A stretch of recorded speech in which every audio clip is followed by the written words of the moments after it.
Long time no see, MLP fans. As likely all of you know, the new MLP CCG set Absolute Discord has been out for a few days. I was supposed to have a review of the set up on release date, but it's a few days late. I'm sorry.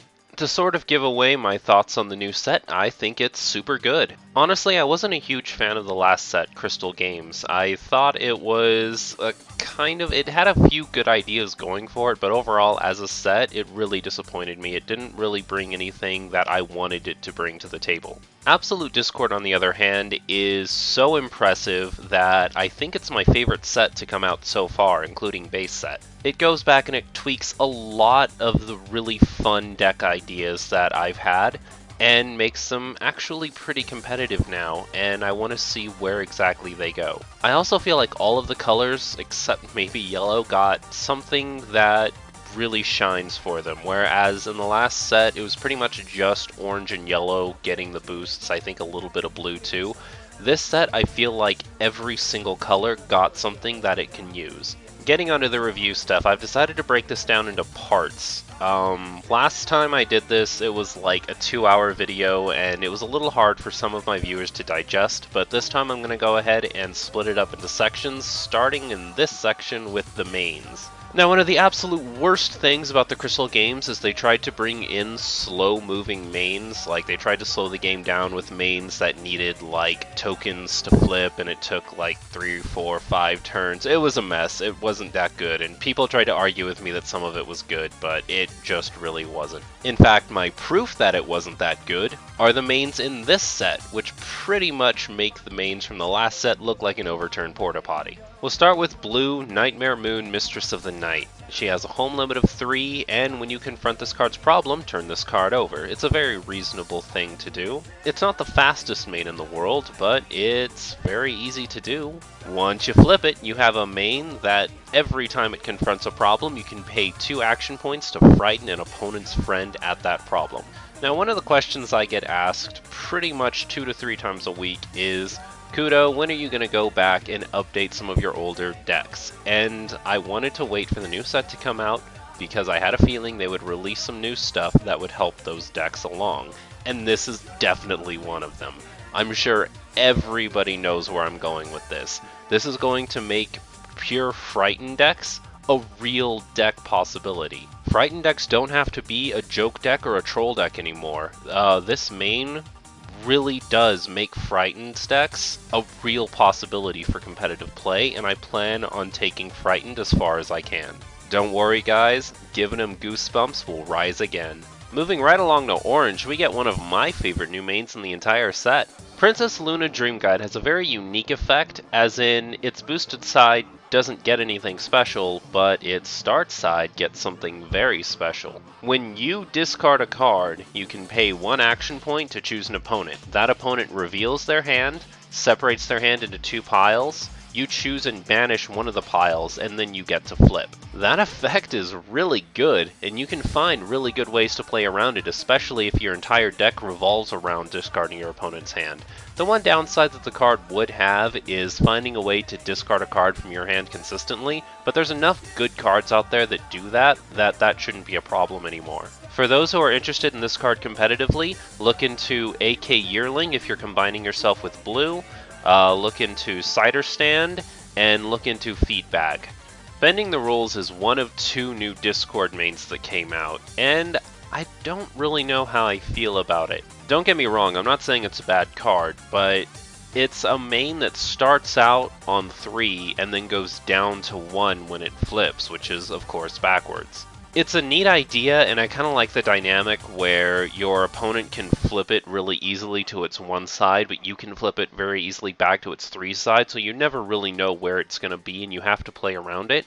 But I feel like having a main that starts out at 3 power is going to eventually lead to something game-breaking. Like, I could totally eat my words here, but keep in mind, if you play the color changer on this, it's going to be a 5 power that's 2 different colors, and you can totally still run one of the showdown cards with it.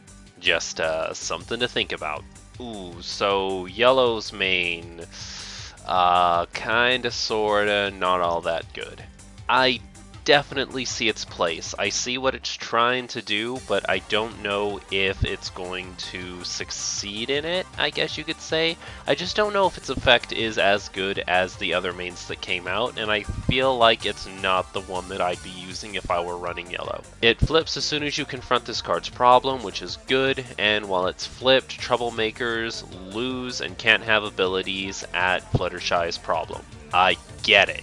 I can see the situations in which this card would be extremely good, but I don't think in the long run it will be the yellow main that you choose. The second discord in the lineup is a purple card, which I'm pretty happy about because I feel like it matches, and oh my, it is a doozy.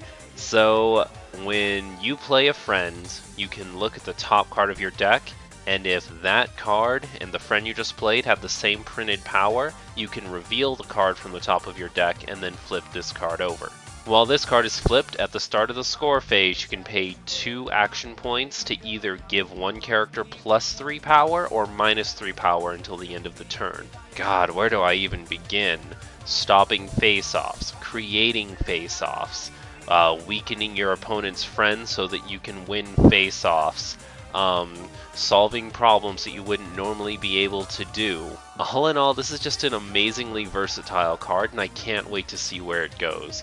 My one thing is I'm waiting for an official response on whether or not you can use this card's effect during your opponent's score phase. I know you probably can't, but I just kind of want to make sure, because if you can use this during your opponent's score phase, this might be one of the best mains available right now. Finally, we get onto the white main.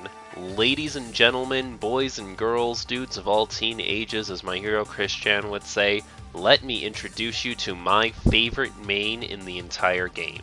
I don't really want to come out and say it's the best main, because I know I'm going to get a lot of nerds who have way more time in their hands arguing with me in the comments about why it's not the best main, but it is my favorite hands down main that has ever been released in the game. This is another one of those weird mains that doesn't have an effect on its boosted side, but has a really good effect on its start side when it does become boosted. During the main phase, you can pay 3 action points to gain control of an opposing friend and then turn this card over. It's not until the end of the turn, and it doesn't have some kind of bad effect that has you flip it back over. As soon as you see a friend you like, and as soon as you decide it's time to flip, you pay those 3 action points, and you flip. And you get a brand new card alongside it. This effect is just so sneaky and versatile, I cannot begin to describe all of the situations in which this would be good. The obvious thing that makes it good is, of course, taking your opponent's friend. You can just wait till they play something powerful and take it, yada yada. But there's some other stuff behind it that makes it good too. First of all, it's a main where you can pretty much choose any time to flip it.